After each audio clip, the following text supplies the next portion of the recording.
heshiiskan oo ay kala seexdeen jaamacadda Quraanka Kariimka iyo jaamacadda Islaamka Minnesota ayaa wuxuu ka qabsoomay xarunta jaamacadda Quraanka ee ku taala magaalada Hargeysa waxaana halkaas ku sugnaa mas'uuliyiinta maamulka jaamacatul Qur'aan iyo gudoomiyaha jaamacadda Islaamka Minnesota. heshiiskan dhexmaray labada dhinac ayaa ka koobnaa in jaamacadda Minnesota bixiso waxbarasho dibadeed in ardaydu wadaagaan aqoon isweydaarsi iyo tababaro in labada jaamacadood isweydaarsadaan khubarada labada jaamacadood ka howlgala inay shaqada wada qabtaan sidoo kalena ay tababaro isku fidiyaan ayuu ka koobnaa qodobada kala duwan ay ku heshiiyeen labada jaamacadood. jaamacatul Qur'aan Kariim waxa heshiiskan u matalayay gudoomiyaha jaamacadda Quraanka Suldaan Sheekh Axmed Macallin iyo gudoomiye ku-xigeenka jaamacatul Qur'aan Aadan Xaaji Maxamed Idris halku dhanka kale jaamacadda Islaamka Minnesota u matalay gudoomiyaha jaamacaddaasi Sheekh Al-Waliid. intii munaasabadaas socotay heshiiska ku kala seexanayeen labada jaamacadoodna halkaas waxa laga jeediyay hadallo kala duwan. horeyna halkaas waxa ka hadlay gudoomiye ku-xigeenka jaamacadda Aadan Xaaji Maxamed Idris isagoo ka hadlayna wuxuu yiri waxaan insha Allah u fadhinaa hadda inaynu heshiis taariikhiya kala saxeexano oo ay kala saxeexdaan jaamacatul Qur'aan al-Azim al-Ulum al-Islaamiyya iyo oo ah jaamacad runtii bixisa kulliyad كلية القرآن هي كلية الشريعة والدراسات الإسلامية هي جامعة الإسلامية بمنسوطة وإن لتشوغو قدوميه هذا شيخ وليد بن إدريس المنيسي مركا إن شاء الله هذا وحنا قلي دونا مراسمتي هي مناسبات دي هشيس كالوك لسحيحنا أيي وحا أصحيح دونا إن شاء الله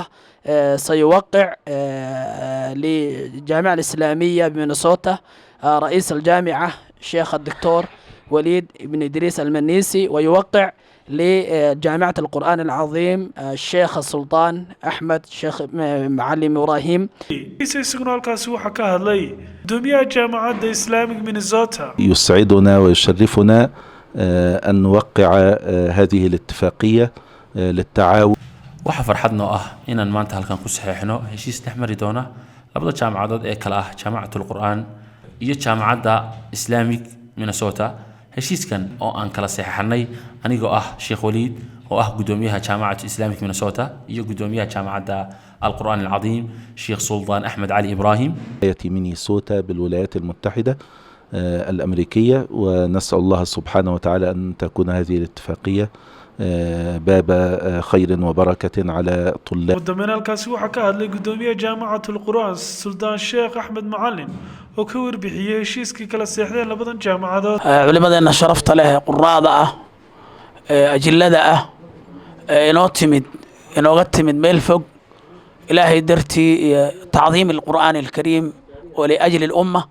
وإنه سود ويننا مؤسسة أفلح أي عاو زيارة إنه يمادين جامعة دينا ويمادين جامعة القرآن العظيم وسو زيارتين عاونا وحينو قال لي هشيس أي إنه كلا صحيحنا تاريخي جامعة القرآن العظيم هي جامعة الإسلامية في مينيسوتا أي هشيس تاريخي كلا صحيح ذي هذه أدمن وفرح سنة هاي علماءنا وشكرنا بعد الله هذه أدمن دكتورة إذن كشكرنا زيارتنا يا ما أركتي هوشة خير كبدن. heshiiska labada jaamacadood ee kala seexdeen ayaa wax weyn ka tari doona xidhiidhada kala duwan ee jaamacatul Qur'aan ay la leedahay jaamacadaha kale. Ismaan Axmed Ismaan Sabti Hargeysa.